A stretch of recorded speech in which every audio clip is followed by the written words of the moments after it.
Salom do'stlar, kanalimizga xush kelibsiz. Sizlar bilan Ustech kanali. Bugungi videorolikda Xiaomi quvvati 5 kunga yetuvchi smartfonni taqdim qildi. Xiaomi Mi 11 Pro flagmani haqidagi yangi ma'lumotlar va Antutuda yangi rekord 1 millionlik natija. Shu kabi bir-biridan qiziqarli ma'lumotlarni sizlarga yetkazishga harakat qilamiz. Videoni boshlashdan oldin video rivoji uchun bittagina like bosishingizni va kanalimizga obuna bo'lishingizni so'rab qolamiz. Tayyormisiz? Qani bo'lmasam, boshladik.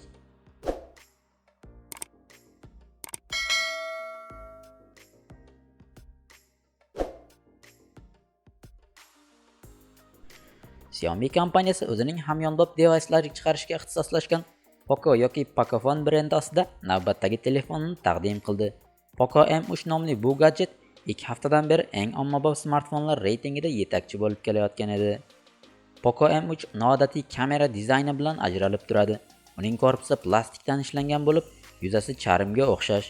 Kompaniya uni 3 xil: Power Black, Cold Blue hamda Poco Yellow ranglarida taklif etadi. Smartfon korpus o'lchami tomonlari o'zaro 162 ga 77 qalinligi 9.6 mm ga, vazni esa 198 grammga teng. Smartfonning elektron yuragi 11 nanometrlik texnojarayonga asoslangan Qualcomm Snapdragon 662 protsessori.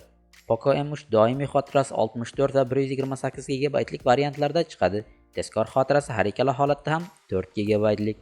Qurilmada ikkita SIM karta slotdan tashqari alohida microSD karta uyachasi ham ko'zda tutilgan.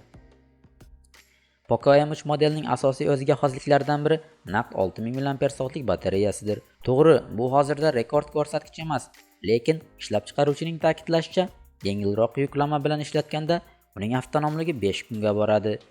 O'rtacha foydalanganda Poco M3 akkumulyatorining quvvati 3 kunga, ayamasdan ishlatganda ham 1,5 kunga yetadi, deyapti Xiaomi. Darvoqe, smartfon USB-C port orqali 18 vatlik tezkor quvvat oladi.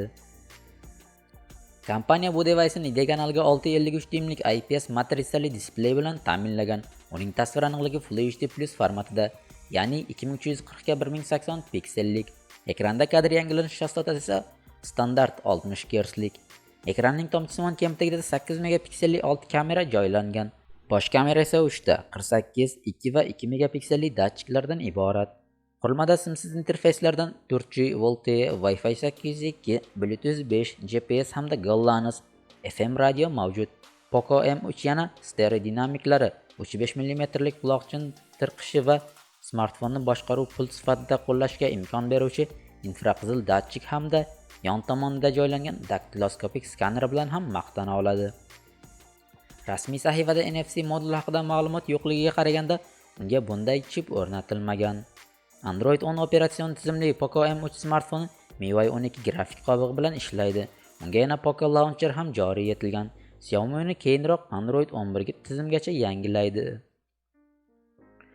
Poco M3 sotuvga 27-noyabrdan chiqarilgan bo'lib, 464 GB lik varianti uchun $149, 128 GB tezkor doimiy xotirali varianti uchun esa $169 miqdorida narx belgilangan.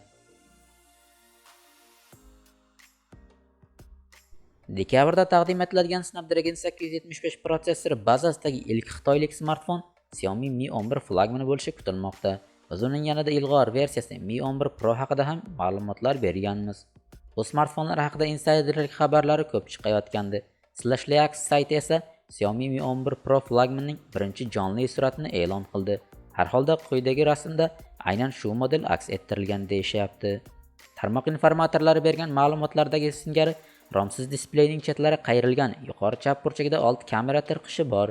Xiaomi Mi 11 Pro smartfonining bosh kamerasida naqd 108 megapikselli asosiy datchik qo'llanadi, lekin uning ikkinchi o'ta keng burchakli moduli ham zo'r, 48 megapiksellik datchiklar. Apple kompaniyasi 10-noyabr kuni bu yilgi kuzdagi 3-taqdimot marosimini o'tkazgan edi. Korporatsiya unda o'zining ARM arxitekturali birinchi kompyuter protsessori Apple M1 chipsetini va uning bazasidagi qurilmalarni ham namoyish qilgan. Ushbu chipsetda ishlovchi yangi MacBook Air kunigacha ommabop Antutuda servisida tekshirib ko'rilganligi ma'lum bo'ldi. Laptopning samaradorlik ko'rsatkichi hayratlanarli. Bu benchmarkda hali million ballik ko'rsatkich kuzatilmagan edi. Shunday qilib, Apple M1 chipsetli notebookning Antutuda benchmarkdagi natijasi 1,119,243 ballni tashkil etadi. Bunda markaziy protsessorning samaradorligi 282,265 ballga baholangan bo'lsa, grafik chipi 538,944 ball olgan.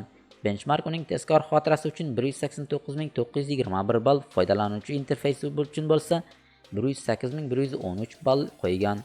Ta'kidlash kerakki, test iOS ilovasi orqali o'tkazilgan va shu boisdan benchmark bu laptopni iPad 8.6 sifatida qabul qilgan. Shu bilan birga internetda yangi MacBook Air samaradorligini iPad Pro 4 ko'rsatkichlari bilan ham taqqoslagan diagramma ham tarqaldi.